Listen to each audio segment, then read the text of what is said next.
Giving all praise and glory to the Most High power of Abraham, Isaac, and Jacob. As always, we're going to start off with Colossians 3 and 17.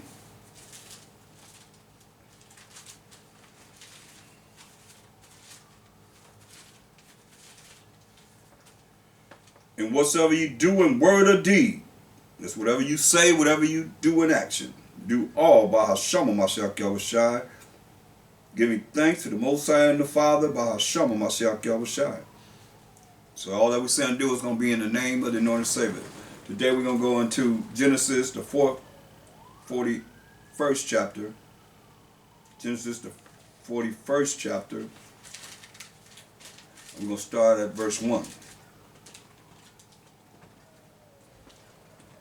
And it came to pass at the end of 2 full years that Pharaoh dreamed, and behold, he stood by the river. So Pharaoh had a dream. This is the time that Joseph is in prison, as we went over before, through Pharaoh's wife lying on him. And Joseph's in prison. And Pharaoh had a dream, and behold, he stood by the river. He was standing by the river. And behold, there came up out of the river 7 well-favored kin, and fat-fleshed, and they fed in a meadow. So they healthy. And behold, 7 other kin came up after them out of the river, ill-favored and lean-fleshed. I mean, they ain't had that much, fatness on them. They're real skinny. And stood by the other kin upon the brink of the river. And the ill-favored, the ones that was all skinny and lean-fleshed kin, did eat up the 7 well-favored and fat kin. So Pharaoh awoke. So the ones that was skinny, lean, they ate up the other kin that was fat. Then Pharaoh woke up. And he slept and dreamed the second time. So he fell asleep and dreamed the second time. And behold, 7 ears of corn came up upon one stalk, rank and good.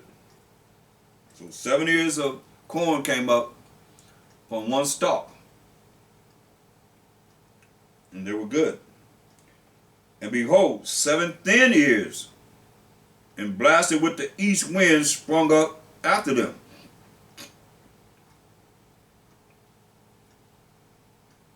These were real thin ears of corn. And the 7 thin ears devoured the 7 rank and full ears. And Pharaoh awoke, and behold, it was a dream. So, when you understand Job 33 and 14, because the Most High have given Pharaoh this dream how many times so far? Twice. So the scripture says, for the Most High speaketh once, yea, twice, yet man perceiveth it not. In a dream, as we just seen, Pharaoh's having a dream. In a vision of the night, when deep sleep falleth upon men, and slumberings upon the bed, then he openeth their ears of men, and sealeth their instruction, that he may withdraw man from his purpose, whatever you want to do, and hide pride from men. See? This is how a lot of times these dreams happen. Also, it tells you in the scripture that people cause themselves the dreams that they dream too. That's why, it's a catch-22. You got to know whether or not the Most High is directing you in this dream, or you done cause yourself to dream the dream that you dream yourself. That's why you got to be in the spirit with the Most High, keeping his laws, statutes, commandments, and being obedient so that he can work with you. As you see here, he working with the heathen, Pharaoh, an Egyptian. Verse 8 of Genesis 41st chapter. And it came to pass in the morning that his spirit was troubled. And he sent and called for all the musicians of Egypt, and all the wise men thereof. And Pharaoh told them his dream. But there was none that could interpret them unto Pharaoh. So he called the musicians, all the musicians of Egypt, and the wise men of Egypt. For you all you Egyptologists, come on. They couldn't interpret the dreams. That's his wisest men that he had. They could not interpret the dream. Then spake the chief butler unto Pharaoh, saying, I do remember my thoughts this day. So now, the chief butler, remember when he was in prison with Joseph? Joseph told him, hey, I interpreted a dream.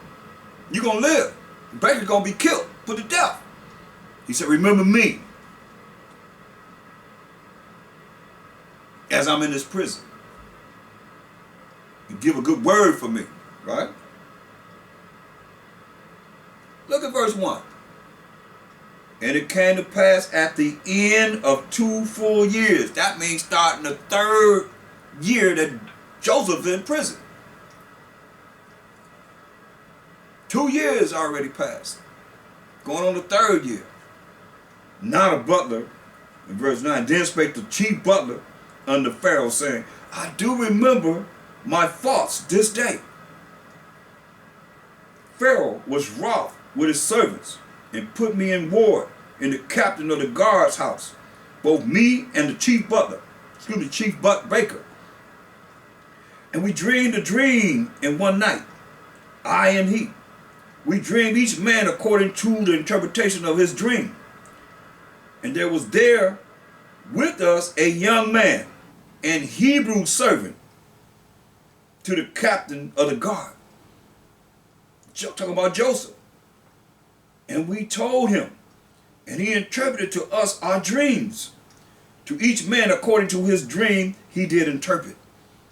Because they dreamed a dream while they was in prison, and Joseph interpreted the dream through the power of the Most High, power of Abraham, Isaac, and Jacob, who we serve this day and forever. And it came to pass, as he interpreted to us, so it was. Meaning it happened just the way he interpreted. Me, he restored into mine office, and him he hanged. See? Then Pharaoh sent and called Joseph, and they brought him hastily out of the dungeon. And he shaved himself, and changed his raiment, and came in unto Pharaoh. That's how them Africans are. That's why y'all see them have them thin lines, beards, and stuff like that. That's what they did us. Took our beards away from us, so that's what he had to do, to go in front of Pharaoh. And Pharaoh said unto Joseph, I have dreamed a dream, and there is none that can interpret it. And I have heard say of thee, that thou can understand a dream to interpret it. And Joseph answered Pharaoh, saying, it is not in me. Check this out. See, it's not in me. Even though he came forth with the interpretation of the dream, see, it's not in me. The Most High shall give Pharaoh an answer of peace. See? Gave the glory to the Most High. And Pharaoh said unto Joseph, in my dream, behold, I stood upon the bank of the river, and behold, there came up out of the river 7 kin, fat-fleshed and well-favored, and they fed in a meadow. Same thing we just read about. And behold, 7 other kin came up after them, poor and very ill-favored, and lean-fleshed, such as I never saw in all the land of Egypt for badness. Meaning they were very, very thin. And the lean, or the thin, and the ill-favored kin did eat up the first 7 fat kin. And when they had eaten them up, it could not be known that they had eaten them, but they were still ill-favored, as at the beginning. So I awoke. So they ate them up, but they still was looking the same. That's what he's saying. They ate up these fat kin, but they still look the same. Ill-favored and thin and ill-favored. Verse 22, and I saw in my dream, and behold, 7 ears came up in one stalk, full and good. And behold, 7 ears withered then, and blasted with the east wind, sprung up after them. And the thin ears devoured the 7 good ears. And I told this unto the musicians, but there was none that could declare it to me. So I told it to my musicians, but they couldn't interpret my dream. And Joseph said unto Pharaoh, the dream of Pharaoh is one. The Most High have shown Pharaoh what he is about to do. So he told Pharaoh, the Most High is showing you what the Most High is about to do. The 7 good kin are 7 years, and the 7 good ears are 7 years. The dream is one. And the 7 thin and ill-favored kin that came up after them are 7 years.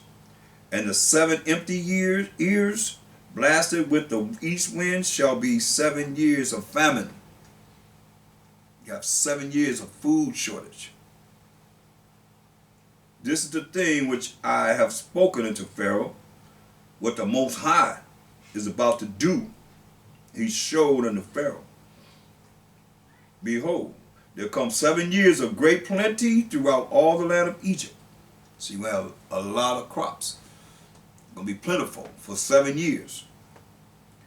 And there shall arise after them 7 years of famine, and all the plenty shall be forgotten in the land of Egypt, and the famine shall consume the land, meaning that's a food shortage.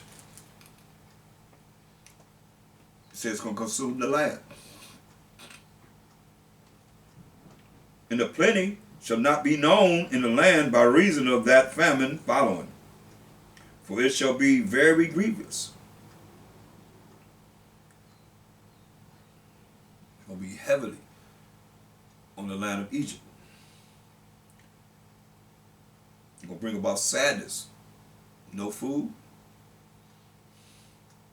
And for that, the dream was doubled unto Pharaoh twice. It is because the thing is established by the Most High, and the Most High will shortly bring it to pass. Now therefore let Pharaoh look out a man discreet and wise, and set him over the land of Egypt.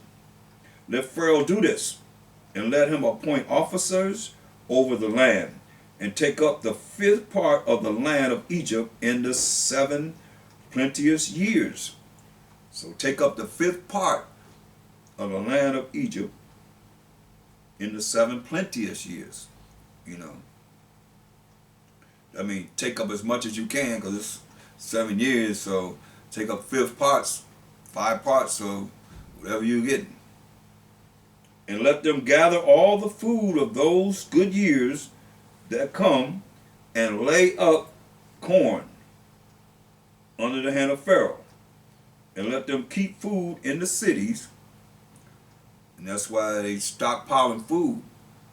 The 7 years of plenteousness. Like we have plenteousness now, and people are just going about their everyday life, living like it's always going to be that way. Not putting nothing aside for a time of need. That's what he's saying. And that food shall be for store to the land against the 7 years of famine. I mean, I'm just saying, you know, you can say whatever, but you look at 2nd Esdras, go to 2nd Esdras. So you know that I'm not just speaking on something that I don't know what I'm talking about. 2nd Esdras 15. Get right to the point.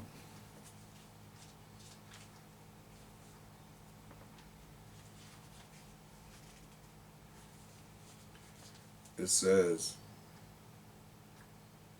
Exodus 15. It says, a man shall have no pity upon his neighbor, but shall destroy their houses with the sword. Just preaching prophecy. And spoil their goods because of the lack of bread, because of the lack of food, and for great tribulation. So what's coming in our time? Lack of bread means famine. Point blank. Take it or leave it. That's what it's gonna happen. That's what's gonna happen. People gonna be robbed. They're gonna be coming to people's houses, robbing them.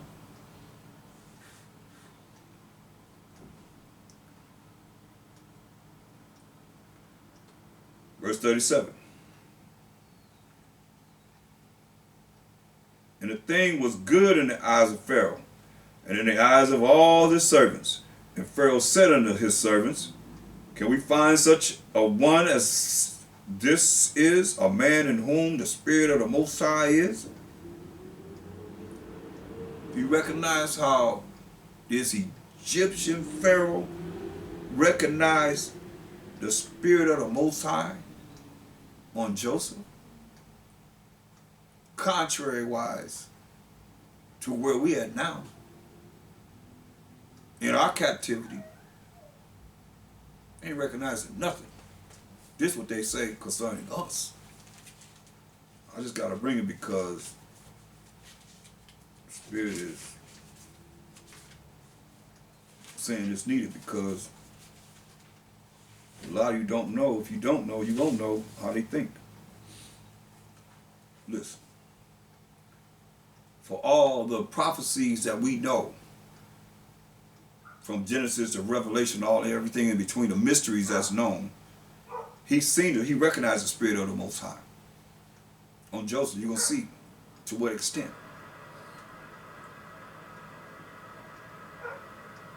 This is what we dealing with and who we dealing with. Wisdom of Solomon 2.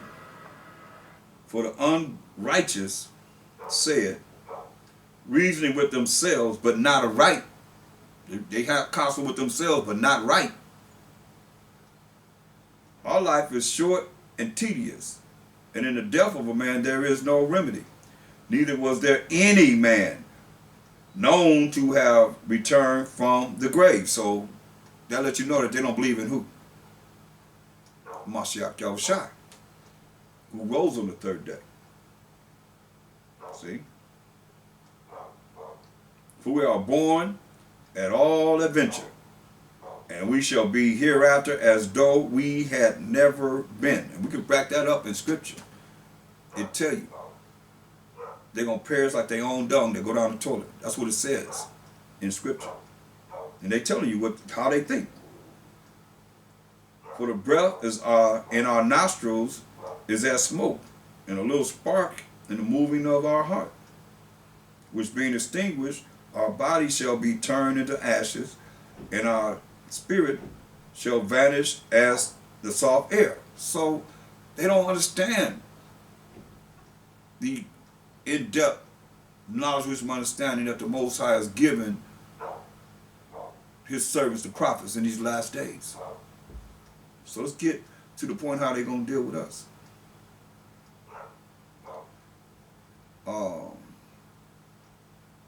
Verse 10. Let us oppress the poor righteous man. Let's oppress the poor righteous man. This is what we see right now. Let us not spare the widow. Our women that have lost their husband. Nor reverence the ancient gray hairs of the age. Any of our men that are old. Let our strength be the law of justice. That's their military. The police force and so forth. For that which is feeble is found to be nothing worth. But we at the bottom of the barrel. So they say we ain't good for nothing. You hear it all the time. We lazy. Even though we built America on the sweats of our back for free, yet they say we're lazy. and we spend $1 trillion a year, and we ain't counting all 12 tribes in that making that $1 trillion that we make up for them in their budget, their economy every year. But we nothing worth. Therefore, let us lie in wait for the righteous. Hear that? For the righteous, those that are keeping the laws of the Most High. Because he is not for our turn. We ain't for this turn. Not for all the wickedness that's going on right now.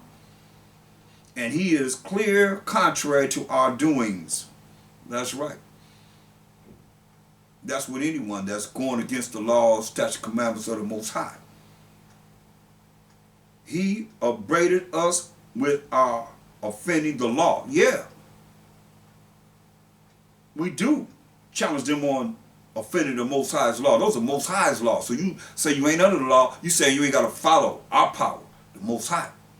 And everybody going to follow his law. That's why my second shot coming back to beat you with a rod of iron. What you think that is? That's the laws of the Most High. Straight up. And objective to our infamy.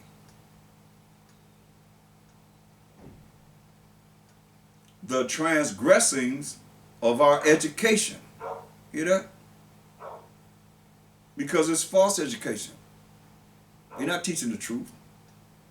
So he professes to have the knowledge of the Most High. Did not Joseph profess to have the knowledge of the Most High? What did he say? Did he give himself credit? No. Look, verse 25 of Genesis 41. He said, and Joseph said unto Pharaoh, the dream of Pharaoh is one. The Most High has shown Pharaoh what he is about to do. See? Did he say, I'm going to show you what Most High get ready to do? Or I'm going to show you what your dream means? No. He said the Most High gave the credit to the Most High. Look at verse 16 of Genesis 41. And Joseph answered Pharaoh, saying, it is not in me. It is not in me. The Most High shall give Pharaoh an answer of peace. See? But what are they saying? This our oppressor. This is what our oppressor says about us.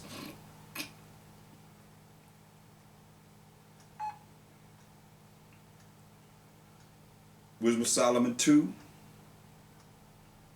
and 13. He professes to have the knowledge of the Most High, and he calleth himself the child of the Most High. We the children of Israel. This prophecy. He was made to reprove our thoughts, which we do. All abomination is hateful before the Most High. And we reprove the way they think, because their thoughts become actions. Their thoughts become speech. They speak it, then they bring forth actions. Yeah, we reprove the wickedness that they bring forth.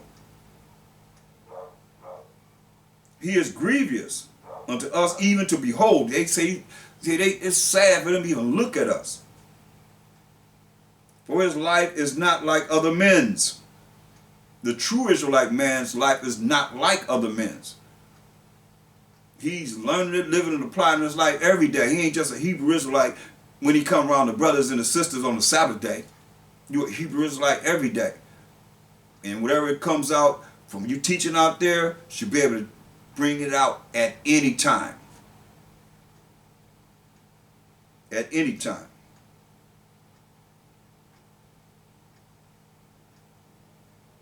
He is grievous unto us, even to behold, for his life is not like other men's. His ways are of another fashion. See, our ways are of another fashion. Why? Because we are coming back to our culture. I'm talking about the real. I ain't talking about some of you out there that's, like I say, doing this one day a week, doing this sometime, ain't around. Sometimes you want to come to, just like they come together when you was in the world for Easter, see them on the Passover.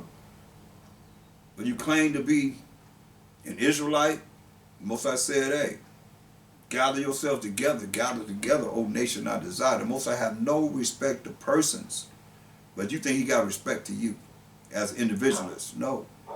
He has respect of us gathering together. That's why Paul said, hey, you better hear what he's saying, because it's talking about to a certain men. And we can say whatever we want to say about whatever. And it's sad that those that know this and are moving upon this are so against those that are not in the limelight they are. Because this ain't about the limelight. This is about doing what you got to do that our people can come out of darkness into the light and serve the Heavenly Father, Most High power of Abraham, Isaac, and Jacob, because he going to be all in all. This ain't about so much of us. Most people ain't going to look at how's the Most High going to be glorified. Now, Mashiach Yahushua, ain't nobody talk about that. How we going to make sure the Most High glorify his son? Nobody talk about that. Everybody in it for whatever they can get out of themselves. Listen to what it says, though.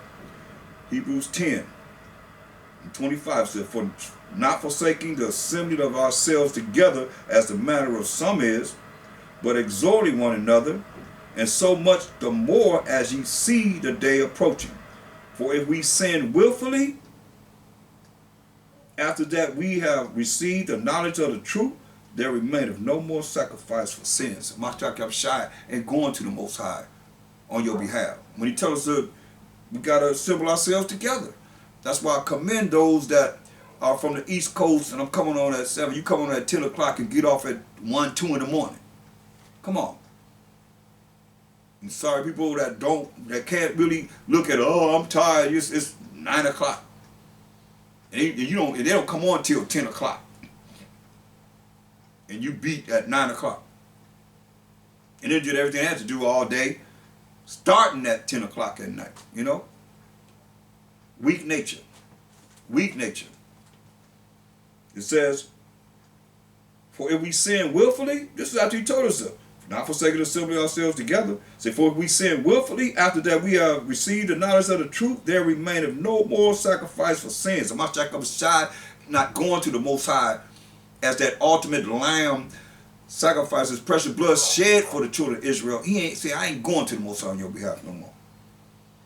It says, but a certain fearful, looking for of judgment and fiery indignation. When he going to burn people up and throw them into the lake of fire, that don't want to do this, which shall devour the adversary. You become the enemy of the Most High, because what are you doing? You ain't doing it with them, but in the world. Your own world. I mean, you got to look at it. You look at it. I ain't in the world, but you in your own world. That has nothing to do with the truth. Day in and day out until, oh, now you go to that booth, like I said, and come out mighty Hebrew. You know, mighty Hebrew individualist. Because you ain't an Israelite, because you are individualist. Hebrew individualist. You come out ready. One day a week. Then you go back into the booth, you put back on your regular worldly clothes and continence and spirit. Listen what it says. Now you see, Pharaoh he's excited about the spirit of the Most High, seeing this. All the things that we have brought forth, knowing who we are, and know nothing done. That's why I say people want to say whatever they want to say, but you look at these heathens, that's why they going to be in the kingdom. You understand? They're going to be in the kingdom with us. Not where we're at, but they're going to be in their little spot wherever we put them at. And they're going to be working, doing the things they do in a righteous kingdom. Learning of the Most High's laws, statutes, commandments. Period. You don't want to, you're going to perish then. So they're going to kill you. Simple as that. Ain't gonna be no time to get it together, y'all. It's gonna be you either got it together or forget you. Most High taking you out. That's what it says in Isaiah 60:12. Listen. Verse 16. We are esteemed of him as counterfeits, bunch of phonies. He abstaineth from our ways, as from filthiness. Yeah. A man with man and a woman with woman. That ain't clean. How a man going up another man's rear?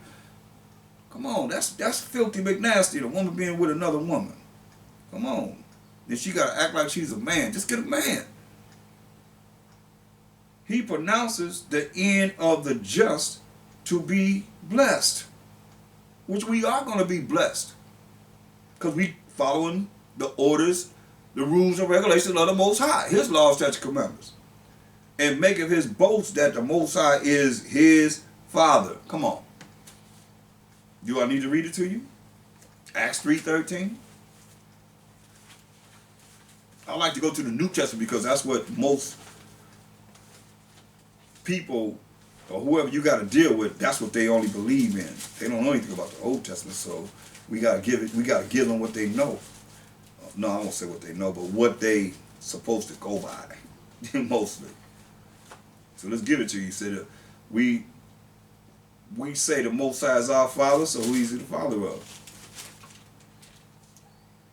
The Most High power of Abraham and of Isaac and of Jacob, the power of our fathers. There it is, power of Abraham, power of Isaac, power of Jacob, power of our fathers. That's why, yes, who does this apply to? Us, we the children of Israel. Say, let us see if his words be true. That's what they're saying. Instead of doing what Pharaoh did, the Egyptian, the so-called African, the Hamite, this is what they did. Let us see if his words be true, and let us prove what shall happen in the end of him. For if the just man be the son of the Most High, he will help him and deliver him from the hand of his enemies. Let us examine him with despitefulness. Isn't this what we're getting now? Let us examine him with despitefulness and torture, that we may know his meekness and prove his patience. Let us condemn him with a shameful death. That's why even our last battle on Masada in 70 AD, we killed ourselves rather than have them give us this shameful death.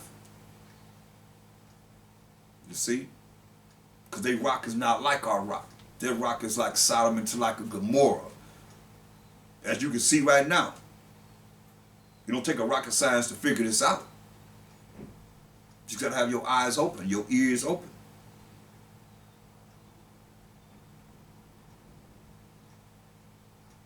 Let us condemn him with a shameful death. Hear that? Let us condemn him with a shameful death. For by his own sayings he shall be respected. Such things they did imagine and were deceived. Hear that? Such things they did imagine were deceived. For their own wickedness have blinded them. As for the mysteries of the Most High, they knew them not. That's why you look at, you say you're not Edomanized, you say you're not caught up in the system of things, but it says, as for the mysteries of the Most High, you don't really care about knowing the secrets of the Most High. They knew them not. So it's like, who do you think you are if you call yourself an Israelite, but you don't know the mysteries of the Most High that He's given us? You don't know. How long you think it's gonna take you to get it? Some of you been around for years and years and years, and you still don't know. Any questions? Nope. So like I say, it's gonna be a time when either you know or you don't know. And if you don't desire to know the Most High, know it's been written in the books. They don't care. Okay, well, how are you going to take them into the kingdom? Mashiach Yahushua, Mashiach. You understand that Mashiach Yahushua bring the judgment of the Most High. He was say, how are you going to take them to the kingdom when, we don't pray that the Most High look at us? Colossians 3:17, that's telling the Most High, look at us. And everyone that hear my voice and all of us that go out there, and we open it up with Colossians 3:17. That's how we reach the Most High, in the name of the anointed Savior. Don't get it twisted. His eyes are 10,000 times brighter than the sun. It's a fearful thing to fall into the hands of living power. That's why you got to be right. But don't call on it. And if you shut your ears from hearing it, you still going to be held accountable.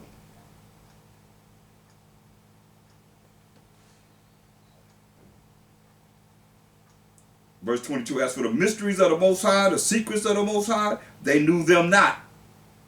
neither hope they for the wages of righteousness, nor discern a reward for blameless souls. See? So that's what we're dealing with. That's the people we're dealing with. Now let's see what, to show you that why it's going to be justified in the Most High said there shall be no more remaining of Esau and Obadiah. Because they tell you they don't know the righteousness of the Most High. They're not going to know the righteousness of the Most High. And just because we're not talking about no skin color either. We're talking about that spirit. Because you got black Edomites too. You know what I mean? Dark Edomites too. Brown Edomites too. Just like you have so-called white Edomites. You know who your daddy is. Daddy's daddy is. You got those look like Edomites, and I remember this this couple had they looked like two Edomites, two so-called white people, but they had a baby, and the baby came out brown like me. And he thinking she'd have messed around, come to find out in his lineage. We went back, oh, there we were. But throughout the years, you know, they had got lighter and lighter until he looked like he looked, thinking he is who he is. So that's why it ain't about no skin color. It's about that spirit. And that spirit gonna bear witness with the spirit, whether or not they're Israel or not. So you hear something, it affects you, oh, look out.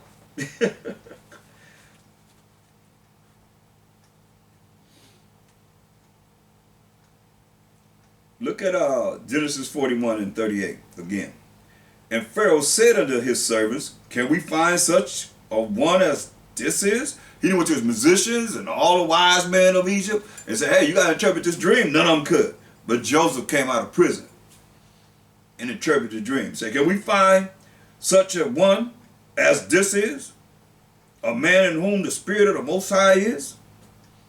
And Pharaoh said unto Joseph, for as much as the Most High have shown thee all this, there is none so discreet and wise as thou art. So ain't nobody discreet and wise as you are. Thou shalt be over my house. You hear that? Thou shalt be over my house. And according unto thy word shall all my people be ruled. Only in the throne will I be greater than thou. See, only in the throne, he said, I'll be greater than him. And Pharaoh said unto Joseph, see, I have set thee over all the land of Egypt. See, he set him over all the land of Egypt. And Pharaoh took off his ring from his hand and put it upon Joseph's hand, and arrayed him in vestures of fine linen, and put a gold chain about his neck.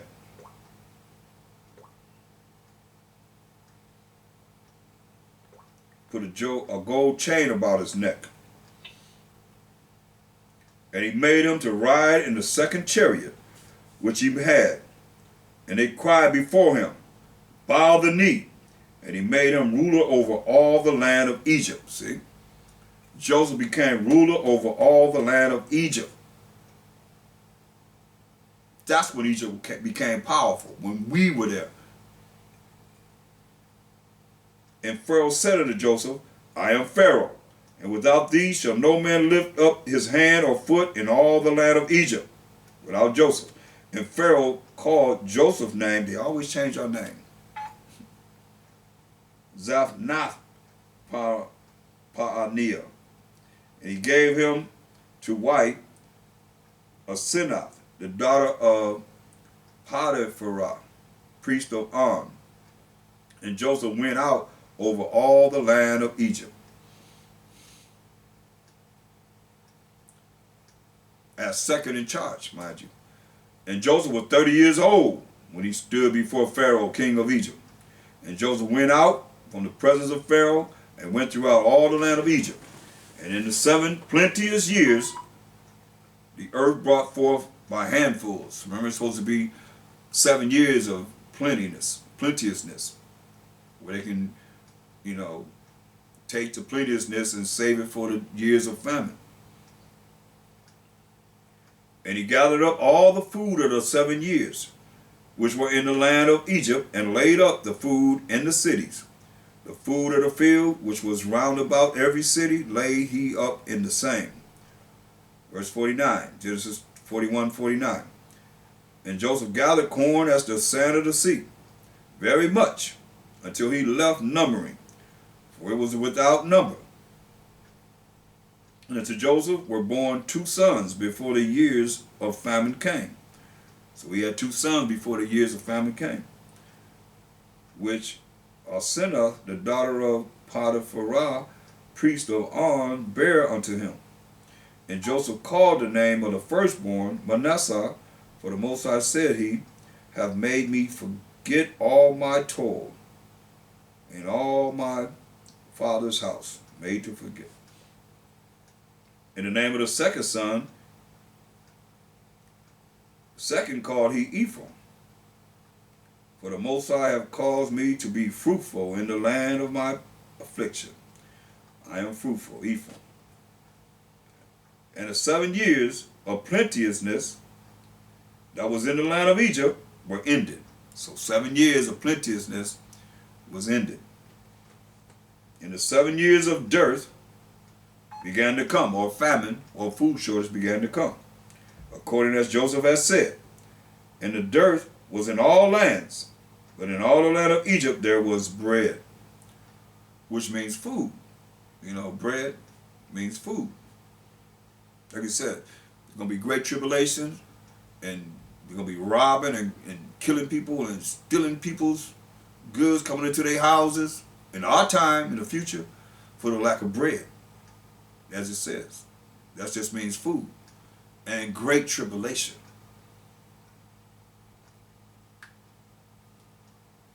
Verse 55. And when all the land of Egypt was famished, the people cried to Pharaoh for bread. And Pharaoh said unto all the Egyptians, Go unto Joseph, what he says to do, to you, do. So you go unto Joseph, who's second in charge, and whatever you say to do, you do it. So Joseph is an Israelite. So he said, whatever Joseph tell you to do, do it. And the famine was over all the face of the earth, everywhere. And Joseph opened all the storehouses and sold unto the Egyptians. And the famine waxed sore in the land of Egypt. And all countries came into Egypt to Joseph for to buy corn, because that the famine was so sore in all lands. See? Everywhere they was feeling the food shortage. Chapter 42 of Genesis. Now when Jacob saw that there was corn in Egypt, Jacob said unto his sons, Why do you look one upon another? Why are you looking around like you don't know what's happening? Looking at each other. Said, hey, and he said, Behold, I have heard that there is corn in Egypt. Get you down thither, and buy for us, for thence, that we may live and not die. And Joseph's 10 brethren went down to buy corn in Egypt. But Benjamin, Joseph's brother, Jacob sent not with his brethren, for he said, Lest peradventure mischief befall him. There's something happen to him. Mind you, his brothers, the wicked brothers, our forefathers, our brothers, our dysfunctional family, they'd have lied to Jacob and told him that Joseph was, in his mind, he's thinking that Joseph been eaten up by a wild animal.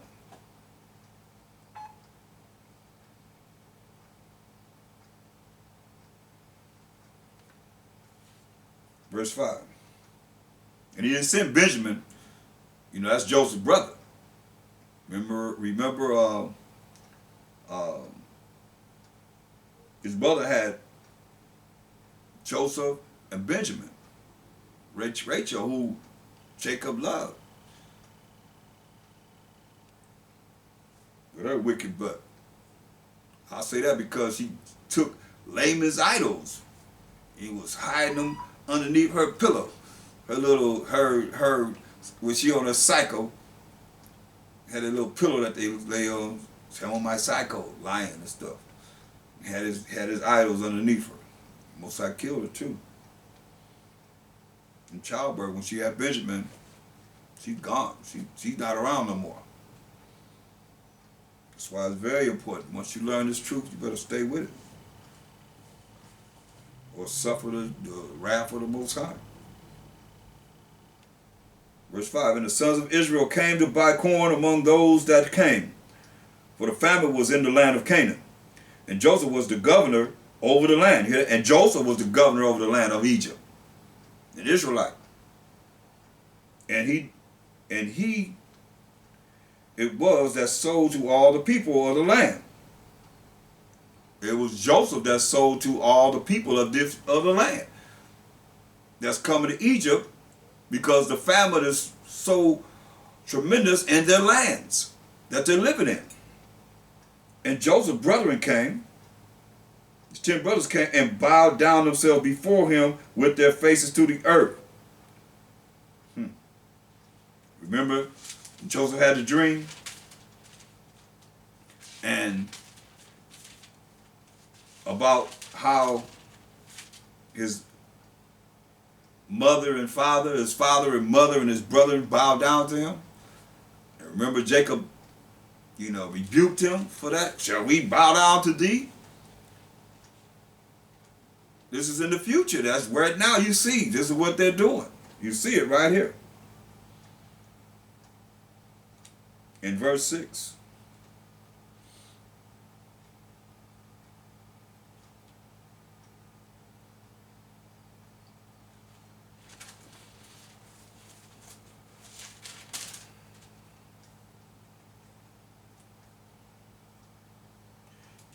Look at the dream, just to remind you.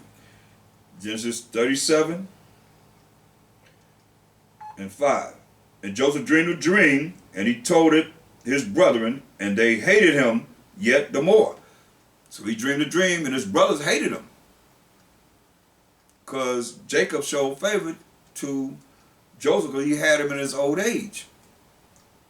And he said unto them, hear, Shemaiah, I pray you, this dream which I have dreamed.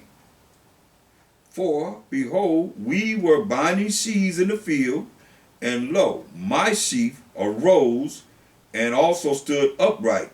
And behold, your sheaves stood round about and made obeisance to my sheaf. Joseph's sheaf stood upright, and all his 10 brothers, their sheaf made obedience to him. And his brethren said to him, shalt thou indeed reign over us? Or shalt thou indeed have dominion over us? And they hated him yet the more for his dreams and for his words. See? And he dreamed yet another dream, and told it his brethren, and said, behold, I have dreamed a dream more. And behold, the sun and the moon and the 11 stars made obeisance to me. And he told it to his father and to his brother. So he told his father, Jacob, whose name was Israel, and he told it to his 10 brothers. This second dream. And his father rebuked him, as I said. His father rebuked him and said to him, what is this dream that thou hast dreamed? Shall I and thy mother and your mother and thy brethren indeed come to bow down ourselves to thee, to the earth? And his brothers envied him, but his father observed the same. See, his brothers envied Joseph to the point of they sold him to the Ishmaelites, the Arabs, who sold him to the Egyptians. That's why he's in Egypt. And he's 30 years old. He was 17. He's 30 years old now. Going back to Genesis, the 42nd chapter. And verse 6. And Joseph was the governor over the land, and he it was that sold to all the people of the land. And Joseph's brethren came, the 10 brothers came, and bowed down themselves before him with their faces to the earth. They came and bowed down before their brother, not even knowing who he is.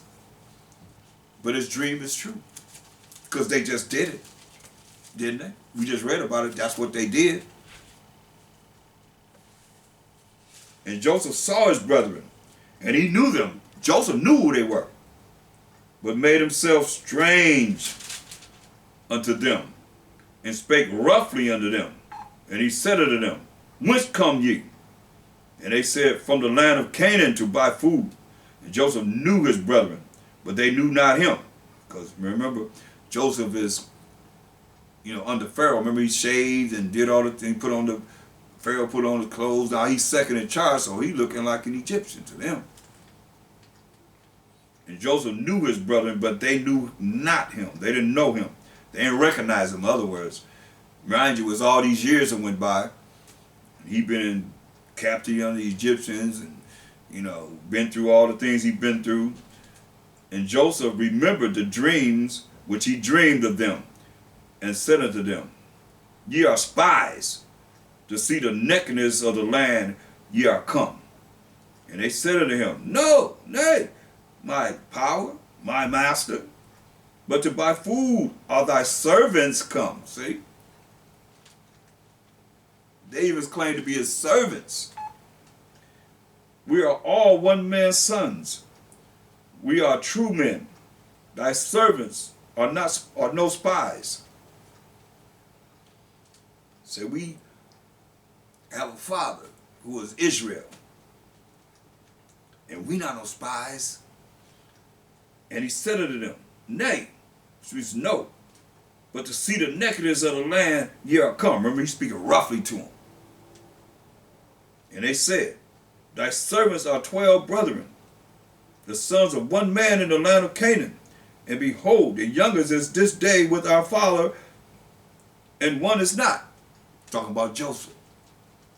And one is not. They know why it's not. They wicked busted one that sold him to the Ishmaelites, who sold him to the Egyptians and so forth. And Joseph said unto them, That is it that I spake unto you, saying, Ye are spies. See, that's it. You're a bunch of spies. I mean, you got to think about it. All that he had been through, and they were saying one is not. They even say his name, just said one is not. Like he insignificant. He don't even matter. But he talked to the one that they sold.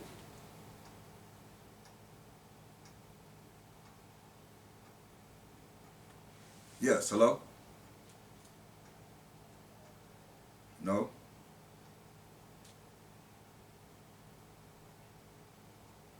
Okay, all right, thank you.